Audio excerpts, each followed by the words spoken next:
Donc, on a le plaisir d'accueillir le professeur Jean-Jacques Boffa, qui est un néphrologue, éminent néphrologue, qui vient de la grande école donc, de Thonon, et qui va nous démontrer qu'effectivement, le rein, ce n'est pas rien en matière de gestion antithrombotique. Merci Jean-Jacques. Merci Jean-Jacques. Merci à vous, merci de l'invitation. Je suis également très honoré d'être ici à l'Académie de chirurgie. Alors moi je ne connais pas grand-chose, pour ne pas dire rien en chirurgie, pas grand-chose en hémato ou en hémostase, mais je voudrais partager avec vous les difficultés qu'on a à anticoaguler nos patients correctement par rapport aux recommandations et aux données que l'on a aujourd'hui. Alors des conflits d'intérêts, j'en ai beaucoup, peut-être avec le laboratoire BMS à propos d'un board sur les AOD, mais c'est à mon avis le seul laboratoire avec lequel, en lien avec la présentation aujourd'hui. Alors, on va diviser cette présentation en 3 parties. Une introduction simplement pour souligner la vulnérabilité des patients. Près du micro, parce que peut-être pour les collègues à distance, c'est important. Une première partie pour souligner la vulnérabilité des patients ayant une maladie rénale chronique, et notamment une insuffisance rénale sévère. Je vous donnerai les particularités des différents traitements anticoagulants au cours de l'insuffisance rénale, et puis les résultats. Et malheureusement, vous verrez que c'est essentiellement des méta-analyses. Alors 2 mots de définition, on parle souvent de maladie rénale chronique, plutôt d'insuffisance rénale chronique qui est plus large, et vous savez qu'on tient compte effectivement de débit de filtration glomérulaire, mais également d'autres anomalies urinaires ou des lésions histologiques ou des anomalies radiologiques. On parle réellement d'insuffisance rénale à partir du stade 3, donc lorsqu'on a un DFG inférieur à 60, et donc on va centrer le topo sur l'insuffisance rénale sévère, autrement dit lorsqu'on a un débit de filtration glomérulaire ou une clairance de la créatinine, si vous souhaitez, inférieur à 30 ml/min, donc les stades 4 et 5. La première chose, ici une étude nationale danoise d'épidémiologie qui montre qu'effectivement les patients qui ont des maladies rénales chroniques ont un risque accru de thrombose veineuse en fonction de différentes pathologies. Et la situation la plus à risque chez nos patients ayant des maladies rénales chroniques, c'est le syndrome néphrotique.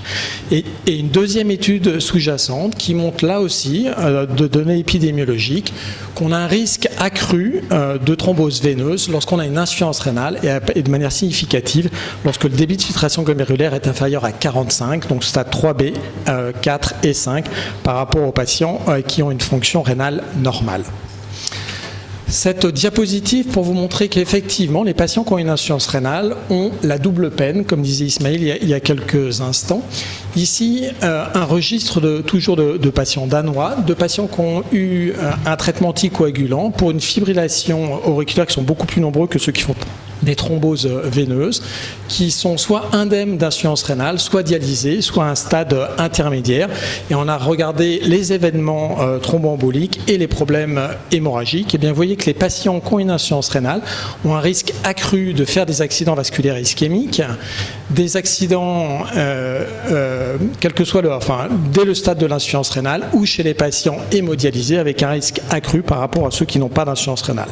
Ils ont un risque accru également de survenue d'infarctus du myocarde, et ils ont également un risque accru de complications hémorragiques, et bien sûr ce risque est augmenté par les traitements antiagrégants ou les traitements anticoagulants. Donc nos patients ont effectivement la double peine. Alors quelques généralités. Comme le soulignait Nadia, il n'y a pas d'essai comparatif dans le traitement de la thrombose veineuse spécifiquement chez les patients ayant une maladie rénale sévère avec un DFG inférieur à 30. Effectivement, je vous ai montré que les patients étaient à risque, avaient la double peine, à la fois de survenue de thrombose, mais également de complications hémorragiques et de mortalité accrue en population générale avec la gravité de l'insuffisance rénale, même avec une micro-albuminurie. La surveillance est souvent plus compliquée et on va voir qu'elle nécessite d'être plus précautionneux, notamment sur le monitoring biologique. Je vous parlerai en détail des AVK dans les prochaines diapositives, mais pour souligner que les AVK chez les patients qui ont une maladie rénale chronique ont déjà une prédisposition à faire des complications vasculaires et une pathologie propre des patients ayant une insuffisance rénale avec les patients diabétiques, c'est les calcifications de la paroi des artères et des valves cardiaques. Eh bien, les traitements anticoagulants par AVK favorisent les calcifications vasculaires. On verra que les AVK favorisent la survenue d'épisodes d'insuffisance rénale aiguë lorsque l'INR est supérieur à 3, avec un risque d'aggraver le déclin de la fonction rénale au cours du temps.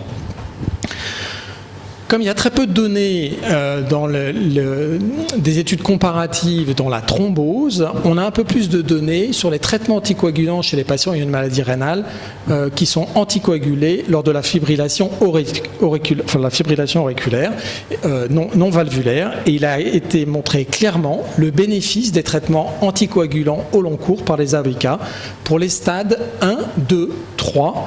Mais nous n'avons pas de données là aussi, et donc nous ne savons pas si les traitements anticoagulants, et notamment les AVK, ont un bénéfice chez les patients qui ont une fibrillation auriculaire avec une insuffisance rénale sévère. Globalement, chez ces patients-là ayant une insuffisance rénale, on va dire modérée et moyenne, il y a une supériorité du bénéfice des AED par rapport aux autres traitements anticoagulants, notamment les AVK, et notamment essentiellement pour moins de complications hémorragiques, mais je vais revenir. Quelques mots sur les AVK, pour vous dire qu'effectivement, les traitements par warfarine, et si on regarde les patients qui ont un INR au cours de leur suivi supérieur à 3, eh bien, en population générale, comme chez les patients qui ont une maladie rénale chronique, ont un risque de faire des épisodes d'insuffisance rénale aiguë, ont un risque d'aggraver le déclin de la fonction rénale par rapport à ceux qui n'ont pas un INR supérieur à 3 ou pas d'AVK, et que ça a une incidence sur la mortalité de ces patients. Si on regarde l'évolution de la fonction rénale chez les patients toujours qui ont une fibrillation auriculaire et qui sont anticoagulés, et qu'on regarde les épisodes aigus d'insuffisance rénale aiguë définis ici par un delta de DFG de 30% ou la multiplication par 2 du taux de créatinémie ou encore la survenue d'une insuffisance rénale avancée avec un DFG inférieur à 15 ou l'initiation de la dialyse ou de la transplantation, et qu'on compare les patients qui sont traités par AOD ou par AVK, eh bien on voit effectivement qu'avec les AOD, nous n'avons pas cette complication sur le déclin de la fonction rénale au cours du temps et de manière tout à fait significative, et lorsqu'on prend ces différents critères séparément également. Avec une réduction significative donc, du risque rénal pour le dabigatran et le Rivaro par rapport aux AVK, c'était non significatif pour l'apixaban. Vous avez ici en schéma effectivement l'incidence de ces critères, le delta de DFG supérieur à 30 ou le doublement de l'insuffisance rénale. Donc si on se résume, antivitamine K et insuffisance rénale favorisent les calcifications vasculaires et la survenue d'artérite des membres inférieurs, de calciphylaxie, favorise la survenue d'épisodes d'insuffisance rénale aiguë essentiellement par obstruction tubulaire et notamment lorsque l'INR est supérieur à 3, et favorise le déclin de la fonction rénale au cours du temps. Et donc, l'insuffisance rénale est un facteur de risque hémorragique parmi l'ensemble des facteurs qui augmentent ce risque hémorragique. Et donc nécessite une surveillance rapprochée. Alors, on peut bien sûr utiliser l'héparine non fractionnée, qui reste effectivement le traitement de référence dans des situations particulières. Et puis, effectivement, les héparines de bas poids moléculaire, avec le temps, ont pris la place de l'héparine non fractionnée, avec une meilleure prédiction de l'effet dose, un allègement du monitoring, voire l'absence de monitoring en population générale, et puis le traitement en dose unique sous-cutanée par rapport à la voie intraveineuse ou sous-cutanée par la capsiparine. Le problème de ces héparines bas poids moléculaire, c'est qu'ils ont toutes une élimination rénale qui est variable en fonction des molécules et qui dépend vraisemblablement et principalement du poids moléculaire de ces molécules. Et les plus grosses semblent effectivement avoir on va dire moins de variation et moins d'accumulation que les plus petites molécules, et notamment la tinzaparine, qui est vraisemblablement la plus grosse, semble avoir une moindre accumulation au cours de l'insuffisance rénale. Alors on a effectivement une méta-analyse de l'utilisation de ces bas poids moléculaires et du risque hémorragique chez les patients ayant une insuffisance rénale sévère. Ils ont repris ici dans cette méta-analyse 12 essais.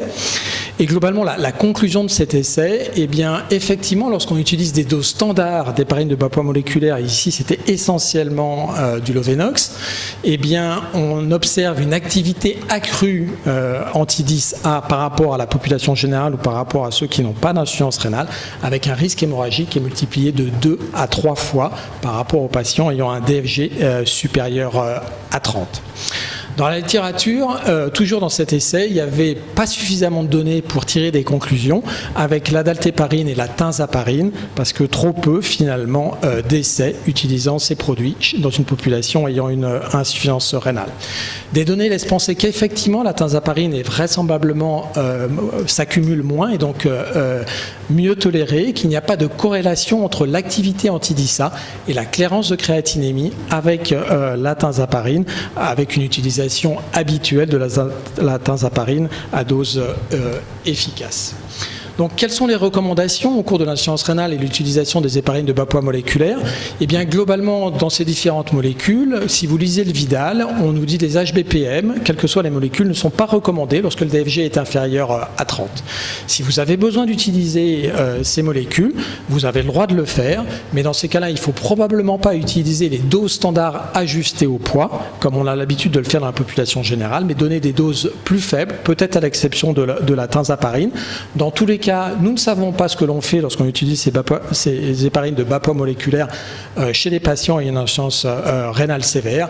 Et dans tous les cas, contrairement à la population ou ceux qui sont indemnes d'insuffisance rénale, il faudra faire un monitoring de l'activité en DISA et éventuellement ajuster la posologie à cette surveillance. Donc moins de bénéfices que dans la population générale où vous savez qu'on n'a plus besoin de faire de surveillance. Alors qu'en est-il des AOD ? Eh bien là aussi, toutes les molécules ne se comportent pas de la même manière. Monsieur Semama a déjà souligné qu'effectivement le dabigatran avait une élimination essentiellement rénale et en contrepartie de l'autre côté c'est effectivement l'apixaban dont l'élimination rénale est la moins importante et donc c'est celui-là qui est autorisé globalement sans ajustement thérapeutique ou éventuellement avec un ajustement thérapeutique pour les patients ayant une insuffisance rénale sévère pour le DFG inférieur à 15 mais globalement qu'on peut utiliser dans le plus grand nombre de situations chez nos patients ayant une insuffisance rénale. Quelles sont les recommandations ? Donc ça, c'est des recommandations américaines et européennes, à la fois dans la fibrillation auriculaire, mais également dans le traitement curatif et dans le traitement prophylaxique. Donc comme je vous disais, si on regarde les recommandations européennes pour les patients qui ont un DFG inférieur, donc de 30 à 15, encore une fois, on ne peut pas utiliser ces médicaments, sauf aux États-Unis pour l'apixaban lorsqu'on a un DFG inférieur à 15. Eh bien, le dabigatran n'est pas conseillé, il ne faut pas l'utiliser lorsqu'on a un DFG inférieur à 30. On peut utiliser le rivaroxaban avec des ajustements thérapeutiques en dose curatif comme en préventif et on peut utiliser l'apixaban, là aussi à dose régulière ou éventuellement avec des ajustements thérapeutiques en diminuant la dose chez les patients ayant une insuffisance rénale la plus sévère. Alors pourquoi ? Eh bien, effectivement, grâce aux résultats de petites études de pharmacocinétique et de pharmacodynamique, on a utilisé l'apixaban. Avec ici une dose unique qui a été administrée à 10 mg dans 4 groupes de patients, des patients ayant une fonction rénale normale, DFG de 80 à 50, 30 à 50, inférieur à 30. Eh bien, vous voyez ici dans ces résultats que globalement la concentration maximum d'apixaban, quelle que soit la fonction rénale, est globalement superposable. Il y a simplement l'AUC qui effectivement augmente un petit peu de 44% chez les patients ayant une insuffisance rénale sévère. Mais que globalement, à la fois la concentration maximum et l'activité anti-DISA de l'apixaban dans cette population est finalement peu modifiée par l'importance de l'insuffisance rénale. Dose unique et dialyse, même type de résultat, concentration idem au sujet sain, AUC un petit peu augmenté 36%. La dialyse n'élimine pas ces produits, donc ça ne sert à rien si vous êtes en surdosage de vouloir dialyser les patients pour diminuer la concentration de ces patients. Et simplement l'AUC augmente un peu l'exposition de ces médicaments chez nos patients sévères. Si on donne plusieurs fois le médicament et pendant plusieurs jours, avec les deux posologies, même type de résultat, le pic n'est pas modifié, l'activité anti-DISA est globalement pas modifiée, mais effectivement l'AUC, et donc vous avez sur la droite ici les sujets sains versus les sujets hémodialysés, et vous voyez effectivement que l'AUC est augmentée, alors que si vous regardez la concentration, eh bien, globalement elle est la même, sujet sain, faible dose 2,5 fois, pareil chez les dialysés que chez les sujets sains, et chez ici, là, elle est un peu plus avec la forte dose à 5 mg, d'où l'adaptation de posologie chez les patients hémodialysés. Et vous voyez qu'effectivement, une séance de dialyse ne modifie pas la concentration d'apixaban. Alors, on a 2 revues de méta-analyse de l'expérience des AOD chez les patients ayant une insuffisance rénale. Vous allez voir que c'est très peu de patients. Donc là, c'était les critères d'inclusion, c'était les patients ayant une insuffisance rénale et une thrombose veineuse, et pour lesquels on avait pour nos patients au moins une créatinémie, excusez-moi. On a comparé les différents traitements anticoagulants et on a regardé bien sûr l'efficacité donc sur les rechutes de thrombose veineuse embolique et de tolérance, donc de complications hémorragiques. Et ils ont séparé les patients en fonction de 3 groupes, DFG entre 80 et 30, DFG entre 30 et 50 et DFG inférieur à 30. Et vous voyez ici la répartition, et vous voyez que finalement, dans l'insuffisance rénale sévère inférieure à 30, parmi ces 36 000 patients, il n'y a que 102 patients qui ont une insuffisance rénale sévère, donc finalement très peu de données, très peu de patients, et effectivement l'intérêt de cette méta-analyse est relativement modeste. Quels en sont les résultats? Eh bien l'AOD fait mieux que le placebo pour réduire le risque de thrombose, mais ça vous le saviez. Les AOD et les AVK diminuent tous les deux les risques de récidive avec une efficacité similaire. Les HBPM et les AVK, pas de différence pour diminuer les récidives, et HBPM et AOD, pas de différence non plus pour prévenir les récidives. Et bien finalement, on a surtout un bénéfice sur les complications et notamment le risque hémorragique, avec un bénéfice plus important des AOD par rapport aux AVK et de manière significative. Deuxième méta-analyse avec vraisemblablement une utilisation statistique un petit peu différente, avec même type d'objectifs, efficacité, tolérance.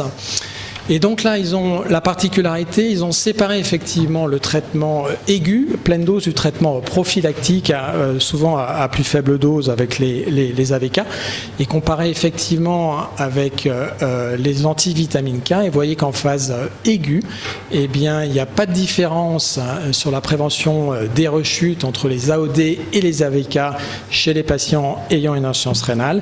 Ici, je ne vous ai pas dit, mais l'insuffisance rénale est moins sévère. Ils ont séparé l'insuffisance rénale, je pense qu'ils ont fait que 2 groupes. Un bénéfice significatif des AOD sur les récidives par rapport au placebo ou par rapport à l'aspirine et de manière significative. Et là encore, comme dans l'étude précédente, on a effectivement une diminution du risque hémorragique qui est significatif en traitement aigu chez les patients ayant une insuffisance rénale. Vous voyez, avec un odds ratio de 0,76 avec des intervalles de confiance qui sont convenables. Et globalement, les AOD n'augmentent pas le risque hémorragique versus aspirine ou placebo dans cette population d'insuffisance rénale modérée. On est 30 à 50 parce qu'il y avait trop peu de patients ayant une insuffisance rénale avancée. Donc je vous disais qu'on avait très peu de données sur la thrombose veineuse, et donc on a un peu plus de données effectivement sur la fibrillation auriculaire. Donc la situation particulière des patients effectivement dialysés et un peu inférieurs. Là aussi, une méta-analyse sur l'efficacité et la sûreté des anticoagulants chez ces patients ayant une fibrillation auriculaire. Eh bien, vous avez cette forest plot ici, et vous voyez en overall qu'effectivement, on a là un bénéfice des anticoagulants oraux supérieurs aux AVK sur le risque de récidive de thrombose, avec un HR de 0,86, donc une baisse de 14%, et là aussi une meilleure tolérance avec un risque hémorragique qui est inférieur des AOD par rapport aux AVK au cours de la fibrillation ventriculaire chez les patients ayant une insuffisance rénale sévère. Donc en conclusion, les patients MRC ont un risque accru de thrombose veineuse, d'événements cardiovasculaires, d'hémorragie, donc ils ont la double peine, et ces risques croient avec la gravité de l'insuffisance rénale. En raison de l'élimination rénale et du risque d'accumulation, certains traitements anticoagulants sont contre-indiqués, certains AOD et certaines héparines de bas poids moléculaire dans ces insuffisances rénales sévères. On a très peu de données, et notamment pas d'essais comparatifs spécifiques dans la population d'insuffisants rénaux sévères. Donc il convient de dépister et évaluer la fonction rénale par effectivement le DFG estimé aujourd'hui par CKD-EPI, ajuster la posologie des HBPM si vous voulez utiliser une HBPM chez les patients ayant une insuffisance rénale inférieure à 30. Les HBPM sont contre-indiqués lorsque le DFG est inférieur à 15. Les AVK sont susceptibles d'aggraver le déclin de la fonction rénale, favoriser les calcifications vasculaires, cardiovasculaire. Par contre, c'est le seul traitement anticoagulant oral qui a l'AMM en France pour un DFG inférieur à 15. Globalement, les AOD ont un meilleur rapport bénéfice-risque dans la population d'insuffisance rénale sévère, avec, encore une fois, pas d'AMM en France pour le DFG inférieur à 15. Et puis les perspectives que, effectivement, Ismail nous a présentées, et notamment des premiers résultats de développement de ces inhibiteurs du facteur 11 avec les différents types de molécules. Je vous remercie. Bravo, merci beaucoup. Continue en étant à fond, hein. Alors formidable. Merci. Merci beaucoup. C'était très précis. Ça va alimenter finalement l'objectif de cette séance, c'est de faire une synthèse des recommandations dans ce domaine que l'Académie pourra donc co-signer avec peut-être le groupe Hémostase. Hein, ce serait extrêmement intéressant.